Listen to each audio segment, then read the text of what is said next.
Well, hello, North Point Church. It is so good to see everyone here, whether that's online or at our Nixa campus or here at our Springfield. It is great to be with all of you. And my name is Torres, and I am one of the teaching pastors here on staff.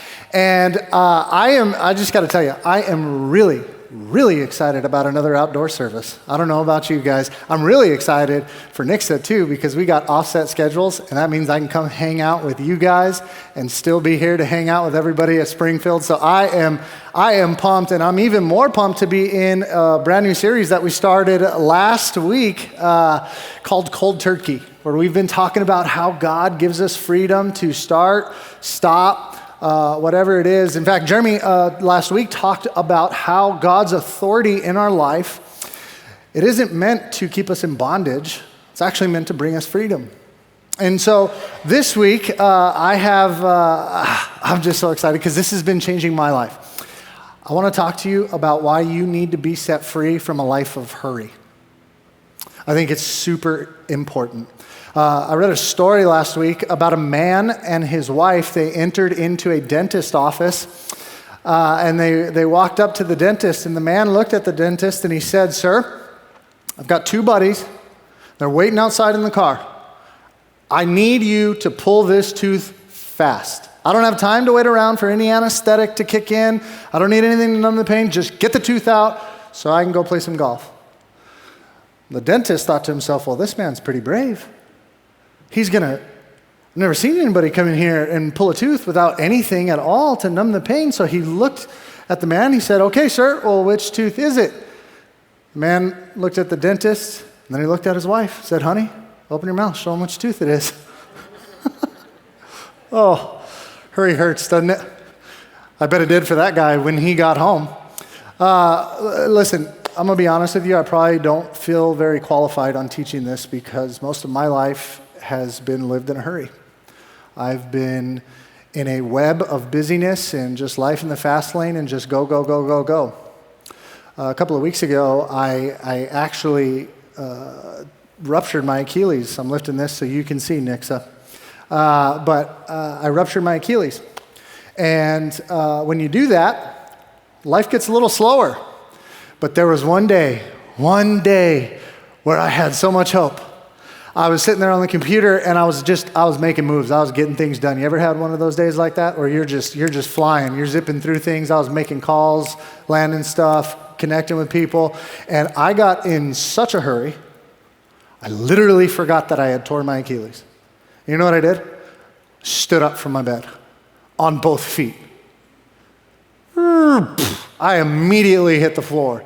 Fell, like it did this weird cat thing where like I turned my body and I landed flat on my back. Well, I guess cats do the opposite, so I didn't do what a cat did, but you get what I'm saying. I landed hard on the floor, and I thought about that when I was writing this message, and I thought this is exactly what hurry does in our life. When we get in such a hurry, oftentimes we forget about our physical state, our emotional state, our mental state. And we just jump right back in, and chances are we end up, getting hurt again. In fact, if you got your apps open and you're taking notes, I want you to take this down. Hurry doesn't help your life, it actually holds it back. It actually holds it back. It holds it back from the most important relationships that we have. It holds you back from a relationship with God, holds you back from a relationship with other people, and it holds you back from a relationship with yourself. It hurts you. There is a story in the Bible, but I'm going to get into that in just a second. What I want to do first is I want to set this up by talking about my life. Now, you guys all look like you have life figured out way more than I do, so I'm just going to talk about my life and see if any of it relates to you. Here's the progression of what happens when hurry enters my life, okay? Whenever I get in a hurry, here's the first thing that goes. The first thing that goes is God. I get disconnected with God. I don't have time. Kids are up. I gotta do all these things. Gotta get to work. Gotta come home. Gotta play. Gotta watch shows. God goes first. And when God goes first, pretty soon I start relying on somebody else's spirituality. I start relying on a podcast to connect me to Jesus. I start relying on a quick YouTube video or anything that I can that's just real quick that somebody else can give me to feel connected to Jesus. And what I've learned about that is when I'm disconnected from God, it's not very long after that I become disconnected from myself. I forget who I am. I forget my calling. I forget my worth and my value. And you can ask any middle school or high school student how that feels when they forget or don't know who they are. It's hard. And let me tell you a little secret. It's no different for adults. When you don't know who you are and you don't know your worth or your value, you just try to fit in with everybody else, and then you're just running 1,000,000 miles an hour in whichever direction the wind blows. And pretty soon, when you do that for long enough, here's the next stage, is anxiety sets in. Insecurity gets louder. All the voices in your head start telling you, you need to do more, you need to be this, you're not good enough, hurry up, get this done. If you just get one more thing done. And the hamster wheel is just going and going and going and going and going. And when that happens, day after day, week after week, month after month, pretty soon, I end up exhausted. I can't get anything done. It's low-grade energy. Even if I do things, there's no heart behind it. Some of you know exactly how that feels. Some of you know what it's like to show up at work, and it feels like it takes 3 weeks just to get to lunchtime because you're not happy. There's no joy in your life. Depression has set in, and it's awful. All of you mothers out there, sometimes you feel like you are run absolutely ragged by those kids. And it just feels like it never ends. And here's what I'm willing to bet. Doesn't matter where you're from, what side of the street you grew up on, what college you went to or didn't go to, whether you got kids, whether you're single, whether you're married. Here's what I'm betting. I'm betting most of us that are hearing this message at some point in their life have felt that way. One of the ways that I just talked about. Maybe you're disconnected from God. Maybe you don't know yourself. Maybe you're full of anxiety and you're exhausted. What happens is when we hit that point, we start looking for an escape. Whether that's social media for some of us. Some of us, it might be a little glass of red wine. For me, it was pills. But we start looking for a way to numb the pain. And here's what I'll tell you. I don't just believe that at one point there are people in here who have felt that way. I'm willing to bet that there's people in here today that feel that way right now. People watching online and at Nixa. I bet you there's people that feel that way right now. And you need a break. You need some rest in your life. And I want to tell you that the cost that we are paying ultimately to be in a hurry, you might not feel it now, but when you do realize it, it's going to be too much.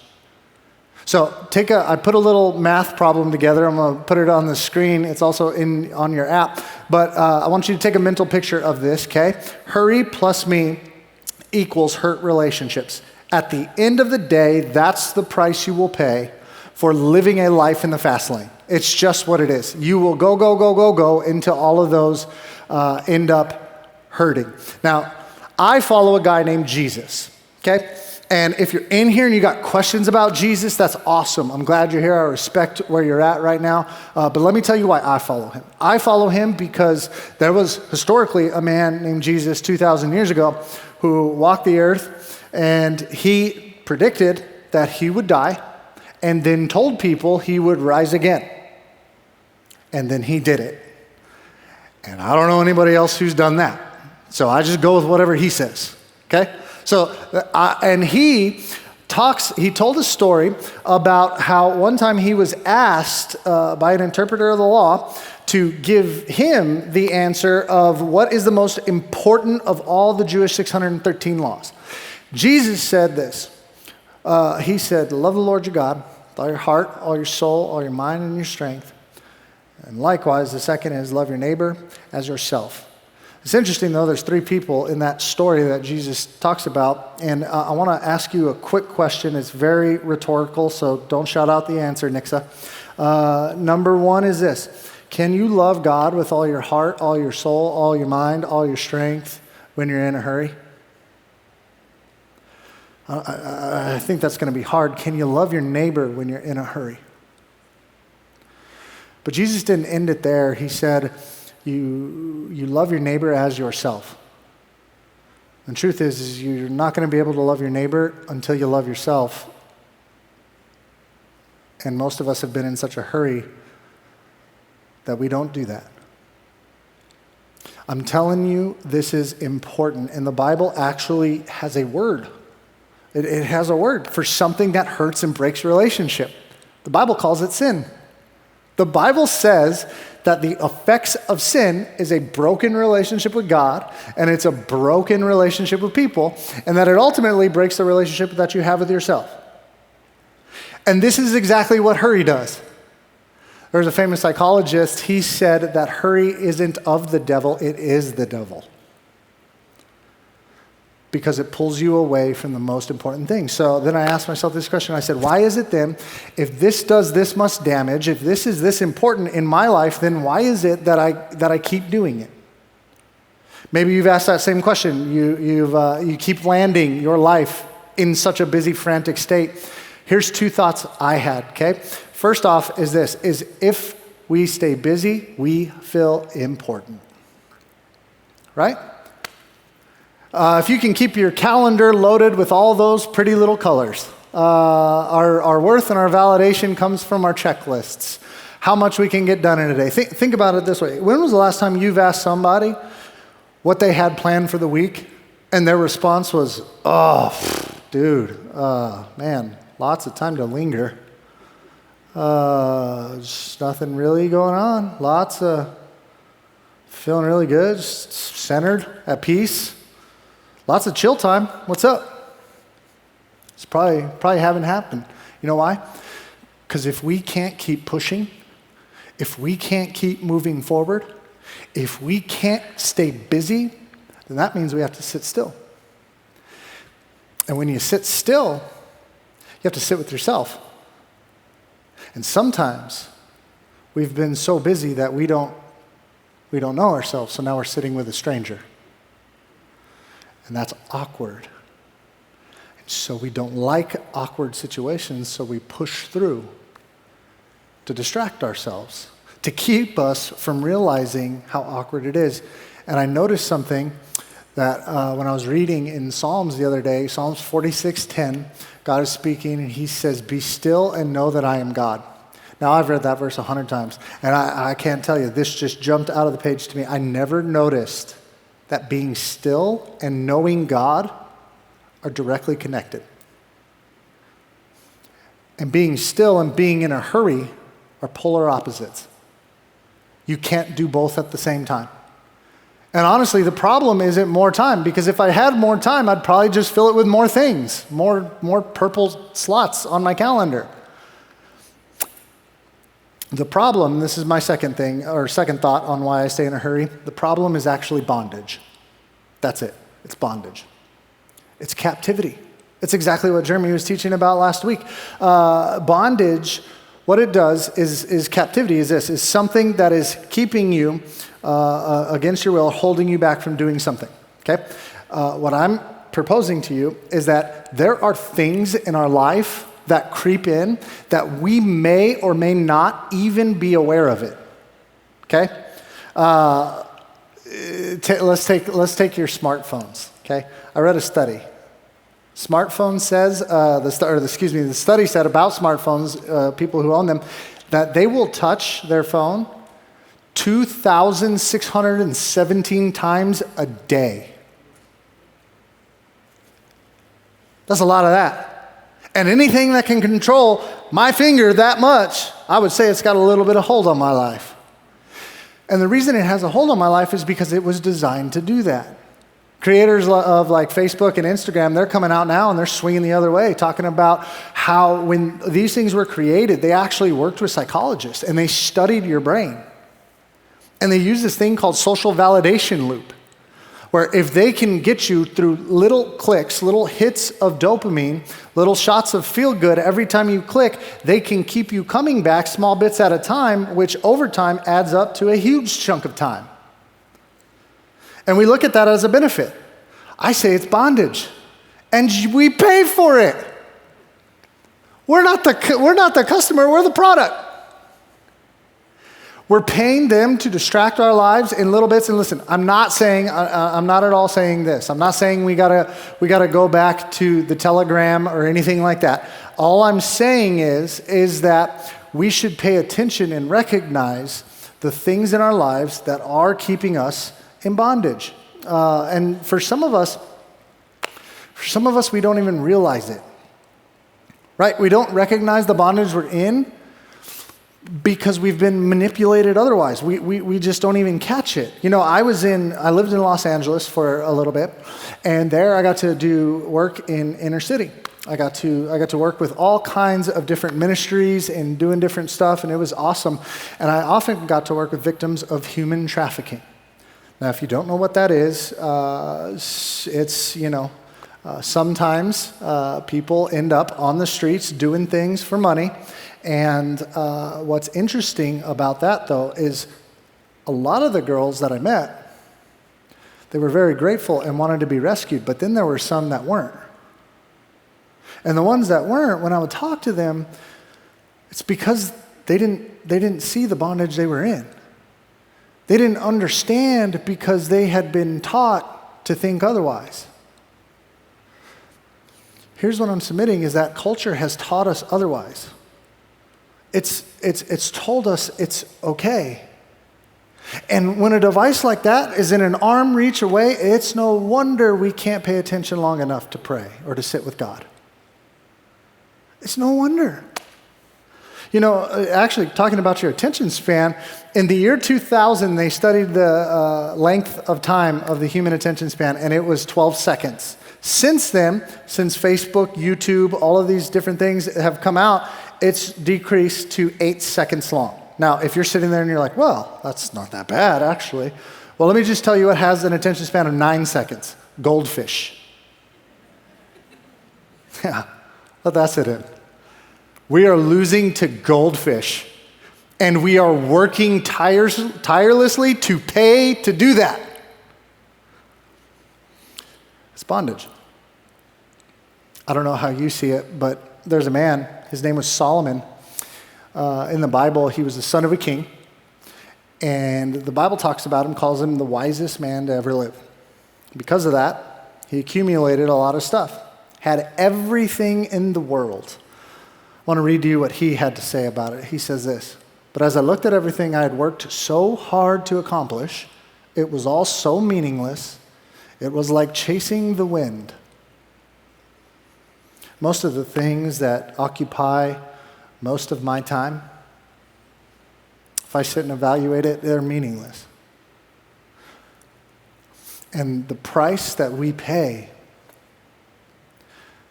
the cost of that, meaningless waste of time and staying in a hurry, it's too expensive. About 3 weeks before COVID happened and everything got real crazy, found out we went on a vacation, me and my family, to New Mexico, where my family is at. Now, when we got there, we landed and we came in the house, and my dad had all the family there, and he sat us down.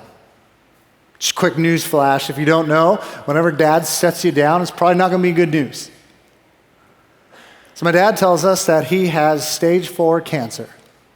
And it's in the lung, it's in the kidney, or on the kidney, adrenal gland, lymph nodes, spinal cord, all of it. So if you don't know anything about cancer, it's not good. All of a sudden, it was real easy to go see him. All of a sudden, I wasn't distracted. I wasn't in such a hurry. I didn't have all the excuses. All of a sudden, when there was a chance that there would be no other chance. I've been back and forth to New Mexico probably 5 times since then, and he's been up here at least 3. My question to you is this: why does it take that long? Why do we wait for that point to say that something has to change? I'm telling you, the price is too high. It costs too much for us to keep living in such a hurry. We need a break from that. We need to remove that bondage and find a sense of rest.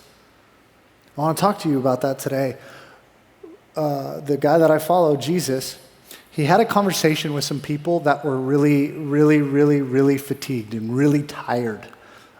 They were tired from the religious demands, but the religious demands were very tied into their daily decisions and in their daily walk, their daily life. We, on the other hand, in this society, we compartmentalize everything. So we've got like our social time, we've got our family time, we've got our church time, and everything is kind of broken up into different pieces of life. Religion then was not. Basically, if you were to go to Applebee's and connect with your family and have lunch and dinner, back then what you would do is you'd go to somebody's temple, sacrifice an animal, and hang out and talk. That's basically what I'm saying. So life was intertwined with their religion, and these guys were burned out. And this is what Jesus says to them. In Matthew 11, 28 through 30, he says, "Come to me, all you who are weary and burdened." That word weary there, it means fatigued. And it implies for you to work hard to be fatigued. The word burden there, it basically means this: to load up. Now, to make sense of that, if you could picture a wagon where you are loading it, stacking until it is too heavy to pull. He says, if you've just stack onto your life and you've worked so hard and you feel fatigued, come to me and I will give you rest. Then he goes on to say, take my yoke upon you and learn from me, for I am gentle and humble in heart, and you will find rest for your souls. For my yoke is easy and my burden is light. Now, Jesus was known in that day as a rabbi. Now, you and I, chances are we might know him or you've heard him called God. But in that time, if he was to walk into a synagogue, you most likely would have called him a rabbi. The Jewish word for rabbi meant a teacher. And that was because they had a group of people that would follow them along. You could think of them as apprentices, and they would learn and study from the life of that rabbi.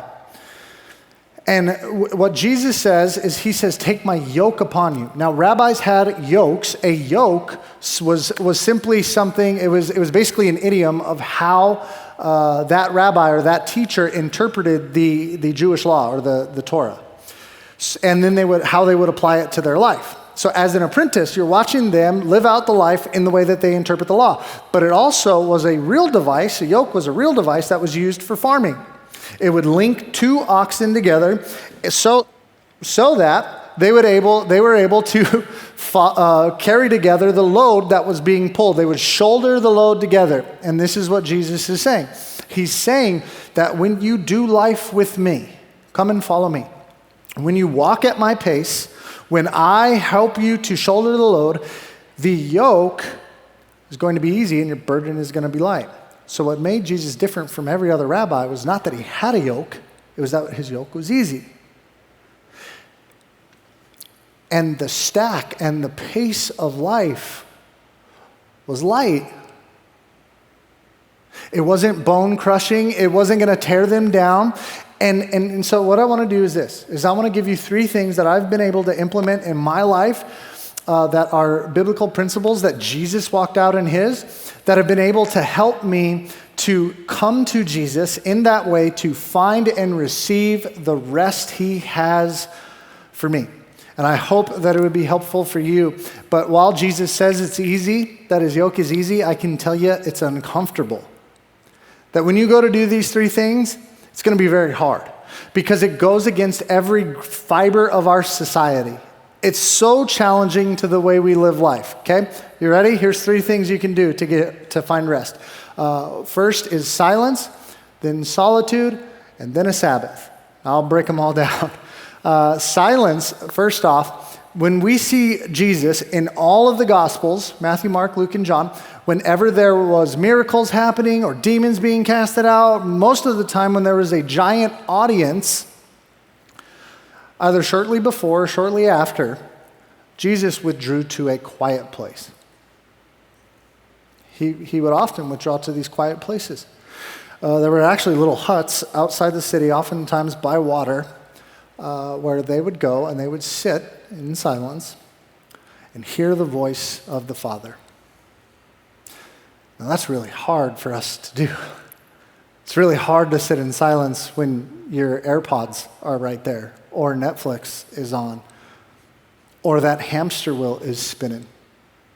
It's so hard for us to get in silence. But I think Jesus was onto something, because actually studies have recently shown that there's actually a health factor to silence. That when you sit in silence, it actually does something for your well-being. I wrote a couple of things down. It says that it'll lower blood pressure, which in turn helps with heart attacks. Decrease stress. 2 hours of silence, they said, actually has been shown to create new brain cells in your hippocampus region, which is like the area that's used for memory and for learning and for your emotions. Picture that. I can create new brain cells. I've lost a lot of brain cells in my life. They even said that 2 minutes of silence is actually more beneficial for your body than relaxing and listening to music.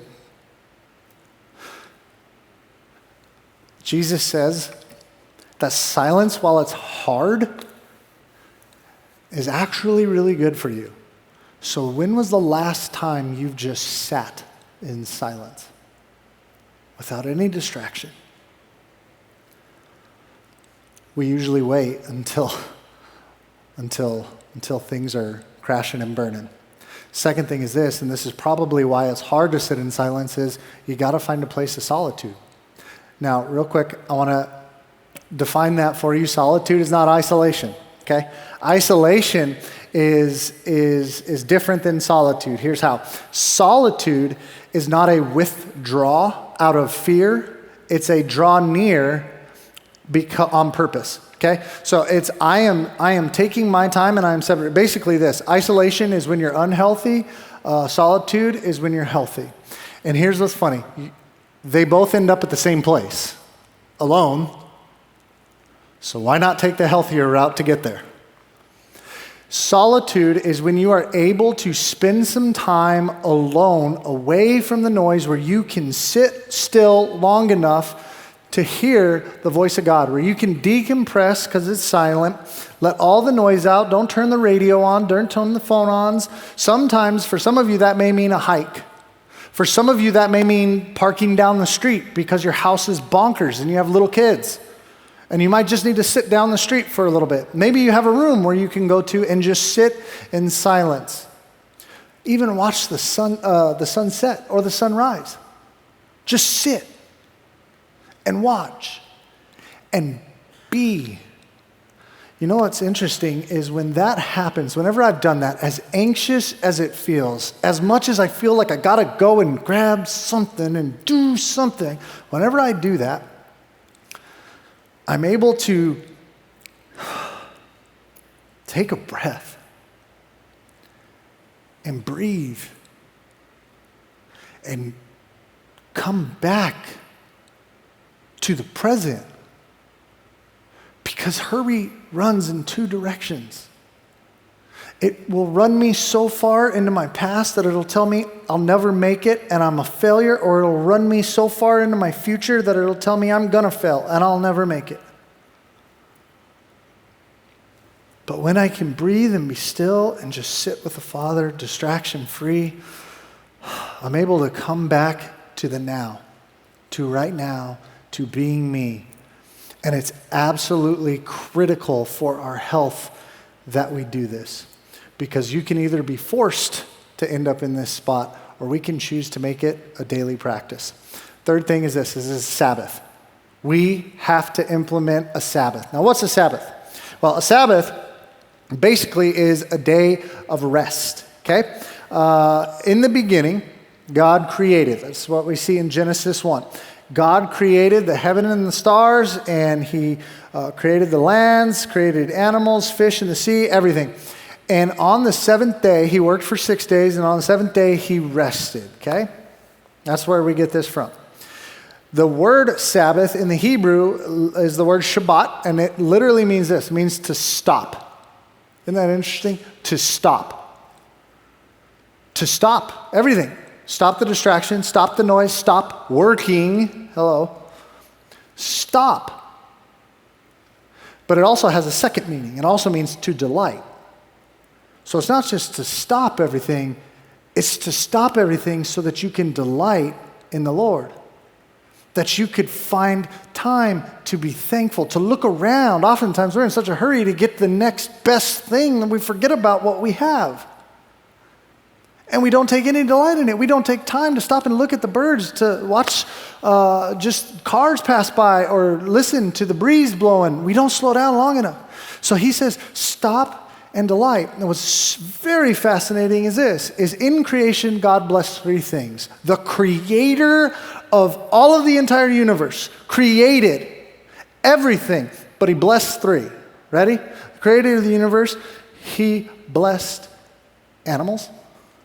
Creator of the universe, he blessed humans. And the creator of the universe blessed a day, the Sabbath. I asked myself, well, why would that be? Maybe it's because the creator of the earth saw that and gave his power to create to the animals, to humans, and a day to create life. Here's what I'm telling you. I believe a Sabbath has the power to create new life in you. And I believe that God designed it that way, to give us the rest that we need. Inside our souls, inside our mind, and emotionally, everything. The rest that we need in order, and listen, let me separate this really quick. A rest or a Sabbath isn't a vacation. Now, I've heard that said before. Now, I'm not saying there's not a place for a vacation. I love vacations, but all you parents out there, if you've ever taken your kids to Disneyland, you know that's not rest. My parents right now, they're trying to get me to go on a cruise for $7,000 with my 3-year-old and my 1-year-old. And I'm like, you have lost your mind. I'm not going to pay to go be stressed. Not a chance. So there's a place for that. You connect with family and friends, but this is a time where you connect with God. It's a time where you set aside. So what that means is a Sabbath, it's in your notes on your app, takes planning and preparation. There's no way you're going to wake up one day and just be like, okay, today's my Sabbath. I guarantee you by the time you're done with breakfast, it's going to be over. You have to set aside a day ahead of time. And this is what the Jewish people did. They wouldn't even make food the day of. They would do all their baking and cooking the day before, so that they wouldn't have to bake or even have to leave their house. Now, this isn't a legalistic thing at all. Jesus said that the Sabbath was made for man, not man for the Sabbath. Which means it's a gift to us. He's not demanding that you do it. He's saying that your life will be better if you do. That you will find rest for your soul because you set aside a day to come to Him. I can't tell you how life-giving it is when you spend a day where you can move at a slow pace, when you wake up and you're not frantically looking for a phone. It's a day to slow down, a day to enjoy it. Basically, you got to plan for it well. You got to know, you got to set aside the time. You got to say, hey, honey, I'm going to take a Sabbath on this day. For me, oftentimes that means giving up my phone. I can't even have it because I can't control myself. I will give it to my wife and I will say, honey, I need you to hide this from me. And then I'll also say this. I'll say, and listen, I'm a 3 on the Enneagram. In about an hour, I'm going to come up with every maneuver I got in the playbooks to talk you out of giving me my phone back. I'm going to tell you all the life and death situations I'm facing to give me that phone. Don't give it to me. So if you're like me, you may need to have to do that. But set the phone away, set the distractions away, and take the day slow. At my house, here's what we've done. At my house, I've began at least to start implementing some of these things. Give my phone up, either Friday morning or the night before. I will wake up in no rush at all. I'll sit, ease my way to the Pop-Tarts, and then I will sit in silence and just be there. Just calm down, just decompress, listen for the voice of God to remind me who I am. And then when that happens, I'll start to worship because I'm reminded of how good God is in my life and all that he's done for me. And usually when I start singing is about the time my kids will wake up. And then they'll come out and they'll worship with me. And when they're worshiping with me, we'll put on some kids' songs, and then I'll talk to them about a biblical principle, and it is absolutely incredible. We'll spend the day together. It's more than just a day of rest for me. It's also teaching to my kids. What I never ever want to end up happening is for them to be 20 years old and to look at me and say, yeah, my dad, he taught about how great a Sabbath was. He said how much he loved the Lord, but we never saw him pray. We never saw him stop. We never saw him shut down. In fact, he was stressed out all the time, just running crazy. See, I guess you could say my accountability partner, that's a Christian thing, but my accountability partner is a 3-year-old who likes PJ Masks. But I don't just do it for him. I do it because I need it. Because it changes my life. I'm going to end with this quote, but I heard it once said that if you can do this one day well a week, you'll live all 7 days differently. And some of you need this. You need it. You need it because you need to be reminded of who you are, of how good God is. And when you know those things, when you can stop all the noise for just a moment in time to recognize that, I'm telling you, you will live your life differently. You will love others differently. You will think about yourself differently. All of a sudden, your worth, your value, everything, you'll remove depression and you'll begin to replace it with joy. You'll take away fear and you'll start believing again that you have a future. You need this so badly in your life. You need silence, solitude, and a Sabbath. And my prayer is, and I'm going to pray for you guys in just a second, is that you would start this next week. That's my prayer. So what I'm going to do is I'm going to pray right now, and then at all of our campuses, we're going to put up some reflection questions on the screen.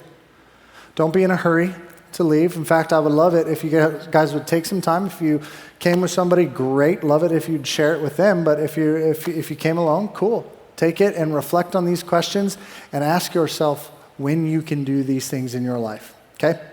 Let's pray. God, we come to you today, God, just honored and thankful for all that you've done. God, you came and you lived on this earth and you died and you rose again. Not for us to stay in bondage, not for us to be burned out every day and to have no joy in anything. You said, come to you, come to me, and I will give you rest. Jesus, there's so many of us watching online, here at our campuses. God, we need a break. We need to be set free. We need rest in our lives. God, help us to find moments of silence and solitude. Help us to honor a Sabbath, a day that's set apart unto you. Because when we know our Creator, God, we'll know how much we're worth. In Jesus' name we pray. Amen.